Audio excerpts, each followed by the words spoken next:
Welcome to big TV. నేను మీ రవి బండారి. నాతో ఉన్నారు డాక్టర్ లిఖితా దాసరి గారు. అండ్ ఈ రోజుల్లో పక్షవాతం అనేది కొంచెం కాంప్లికేటెడే. అండ్ ఏజ్ డిఫరెన్స్ కూడా కొందరికి ఉండట్లేదు. చాలా సడన్గా వచ్చేస్తుంది.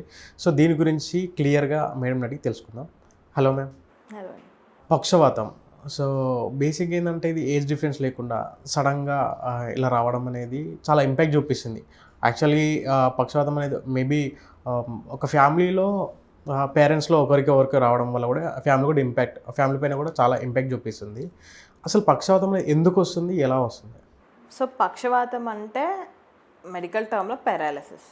సో పెరాలసిస్ అనేది చాలా రీజన్స్ వల్ల రావచ్చు. ఒకటి, మన బ్రెయిన్లో బ్లడ్ క్లాట్ అవ్వడం వల్ల, లేదు ఏదైనా వెజిల్ ప్రెషర్ ఎక్కువై బర్స్ట్ అవ్వడం వల్ల రావచ్చు.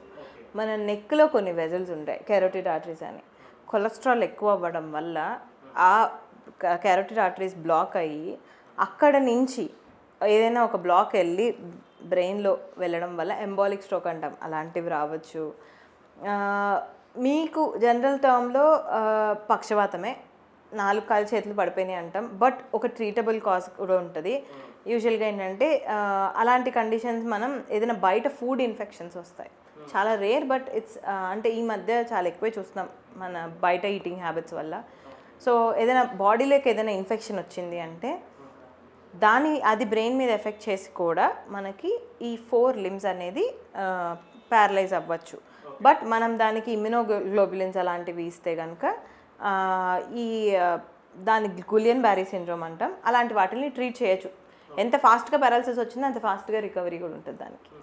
బట్ మోస్ట్ కామన్గా మనం చూసేది ఈ బ్రెయిన్ స్ట్రోక్స్, క్లాట్ వల్ల, బ్లీడ్ వల్ల వచ్చే ఎంబాలిక్ స్ట్రోక్స్ వల్ల. ఈ మూడింటివి మోస్ట్ కామన్. దీనికి రిస్క్ ఫ్యాక్టర్స్ ఏంటి అంటే, first and primary risk factor is BP, blood pressure. Okay.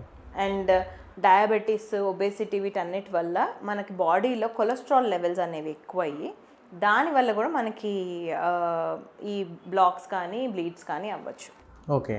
అంటే బేసిక్గా పక్షవాతం పారాలసిస్ అనేది ఓవర్ థింక్ వల్ల ఏమైనా వస్తుందా? స్ట్రెస్ ఎక్కువగా తీసుకోవడం వల్ల అనేది?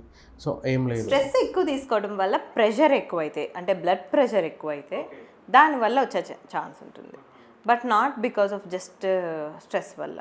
ఓకే. అండ్ మోర్ ఓవర్ అంటే ఆల్కహాల్ తీసుకోవడం కానీ లేకపోతే బాడీలో ఎక్కువగా ఇన్ఫెక్షన్ ఉండడం వల్ల ఏమైనా వస్తుందా? Smoking is big risk factor. Smoking వల్ల మనకి ఎథెరోస్క్లెరోసిస్ చేంజెస్ అవుతాయి. ఎథెరోస్క్లెరోసిస్ చేంజెస్ అంటే మన బ్లడ్ వెజల్ వాల్ చుట్టూ కూడా మన ఫ్యాట్ డిపాజిషన్స్ అవుతూ ఉంటాయి. అది అయ్యి it forms a block. Okay. ఆ బ్లాక్ అయినప్పుడు డెఫినెట్గా మనకి స్ట్రోక్ ఛాన్సెస్ 100% ఎక్కువే. అది కార్డియాక్ స్ట్రోక్ అవ్వచ్చు, బ్రెయిన్ స్ట్రోక్ కూడా అవ్వచ్చు. ఓకే.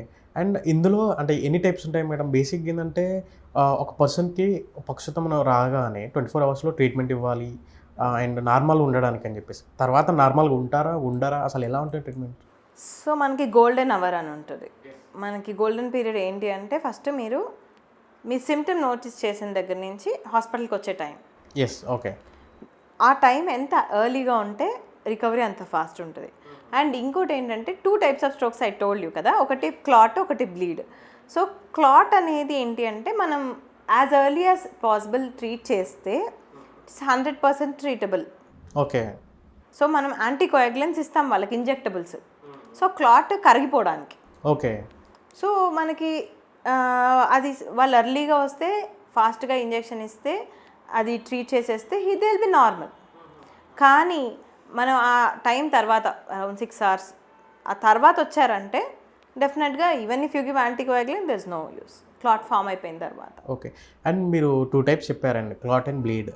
సో బ్లీడ్ అనేది ఆర్ క్లాట్ అనేది, ఈ 2 టైప్స్ ఎలాంటి హ్యాబిట్స్ ఉన్న వాళ్ళకి ఎక్కువగా వస్తాయి?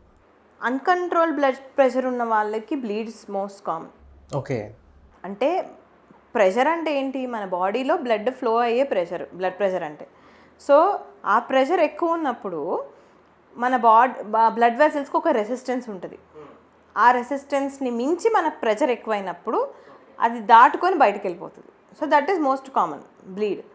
క్లాట్ అనేది మోస్ట్ కామన్ ఇన్ ఇప్పుడు స్మోకర్స్ కానీ, లేకపోతే హై ఫ్యాటీ డైట్స్ తింటూ కొలెస్ట్రాల్ ఫార్మేషన్ రిస్క్ ఎక్కువ, సెడెంటరీ లైఫ్ స్టైల్స్ అంటే ఎక్కువ నడవకుండా కూర్చున్న చోట నుంచి లెగవకుండా ఇలాంటి వాళ్ళకి కొలెస్ట్రాల్స్ అనేది ఫామ్ అయ్యి దానివల్ల వచ్చే ఎక్కువ ఛాన్సెస్ మనకి ఈ క్లాట్ ఉన్న స్ట్రోక్స్. ఓకే, అంటే బేసిక్గా ఇది ఒకవేళ డిసీజ్ వచ్చిన తర్వాత ట్రీట్మెంట్ లాంగ్ టర్మ్ తీసుకోవాలా లేకపోతే కొన్ని రోజులు తీసుకుంటే సరిపోతుందా, ఎలా ఉంటుంది? టెండెన్సీ ఉన్న వాళ్ళకి డెఫినెట్గా లాంగ్ టర్మ్ మెడికేషన్ ఇస్తారు. అదే అంటే దీనికి సంబంధించి ఒక్కటే కాదు, కొలెస్ట్రాల్ ఉన్న వాళ్ళకి కొలెస్ట్రాల్ తగ్గడానికి ఇలాంటివి ప్రొలాంగ్డ్ మెడికేషన్స్ ఉంటాయి. ఇప్పుడు యాంటీకోయాగులెంట్స్ ఇస్తాం క్లాట్స్ ఉన్న వాళ్ళకి, అలాంటివి ప్రొలాంగ్డ్ మెడికేషన్స్ ఉంటాయి. దెన్ డెఫినెట్గా ఈ బ్లీడ్ ఇలాంటి వాళ్ళకి హైపర్ టెన్షన్ మెడికేషన్స్ ఇస్తాం, అది లైఫ్ లాంగ్ వాడాల్సి ఉంటుంది. ఓకే, సో బేసిక్ మెడికేషన్ అయితే they have to use life long. అన్నీ కాకపోయినా ఇనీషియల్గా వచ్చినప్పుడు ఇచ్చే అన్ని ఇంజెక్షన్స్ ట్యాబ్లెట్స్ కాకపోయినా డెఫినెట్గా. ఓకే, అంటే క్లాట్ అండ్ బ్లీడ్లో 2 టైప్స్లో మేడం, 2 టైప్స్ పేషెంట్స్కి అంటే వాళ్ళకి హెల్త్ కండిషన్ ఇంకా ఫర్దర్గా ఫ్యూచర్లో ఇంకెలా ఉంటుంది వాళ్ళ హెల్త్ కండిషన్ అనేది? అంటే బేసిక్గా వాళ్ళు స్ట్రోక్ వచ్చిన వాళ్ళకి తర్వాత ఎలా ఉంటుంది స్ట్రోక్ వాళ్ళకి ఫుల్ రికవరీ అనేది ఒక 3 to 6 months పడుతుంది. ఓకే, 3 to 6 months తర్వాత కూడా అందరూ రికవర్ అవుతారని లేదు, వచ్చిన స్ట్రోక్ ఇంటెన్సిటీని బట్టి ఉంటుంది. బాగా బ్యాడ్గా మ్యాసివ్ స్ట్రోక్ వచ్చింది అంటే డెఫినెట్గా వాళ్ళకి లైఫ్ లాంగ్ ఎంతో కొంత ఎఫెక్ట్ ఉంటుంది. లింబ్ మూమెంట్ రెస్ట్రిక్షన్స్ ఉండొచ్చు, లేదు అంటే కనుక కాళ్ళు నడవలేకపోవచ్చు సరిగ్గా, ఇలాంటివి ఉంటాయి. బట్ మైల్డ్ స్ట్రోక్ వచ్చిన వాళ్ళకి 100% రికవరీ అరౌండ్ 3 to 6 months ఉంటుంది. Medications but they have to use. Okay, అంటే బేసిక్గా పక్షవాతం వచ్చిన వాళ్ళకి న్యాచురల్గా హోమియోపతి అని ఇట్లాంటివి కొన్ని ఉన్నాయి. సో ఆ విధంగా కూడా వాళ్ళకి న్యాచురల్గా తగ్గొచ్చు అండ్ నార్మల్ పొజిషన్కి మళ్ళీ వస్తారు అనేది చెప్తూ ఉంటారు. సో అది ఎంతవరకు నిజం అంటారు? ఐఎమ్ నాట్ అగెన్స్ట్ ఎనీథింగ్, కాకపోతే నాకు దాని రీసెర్చెస్ తెలియదు. ఐ డోంట్ నో ఎంతవరకు రీసెర్చెస్ ఉన్నాయి అనేది. మెడికల్గా we have all the researches and proofs. Okay, నేను వాళ్ళని అది వాడద్దని చెప్పను, బట్ ఈ మెడికేషన్ కూడా వాడమని చెప్తాను. ఓకే, అండ్ అంటే ఇది ఎఫెక్ట్ అయిన తర్వాత స్ట్రోక్ వచ్చిన వాళ్ళ తర్వాత వాళ్ళ ఫుడ్ డైట్ అనేది ఎలా ఉండాలి?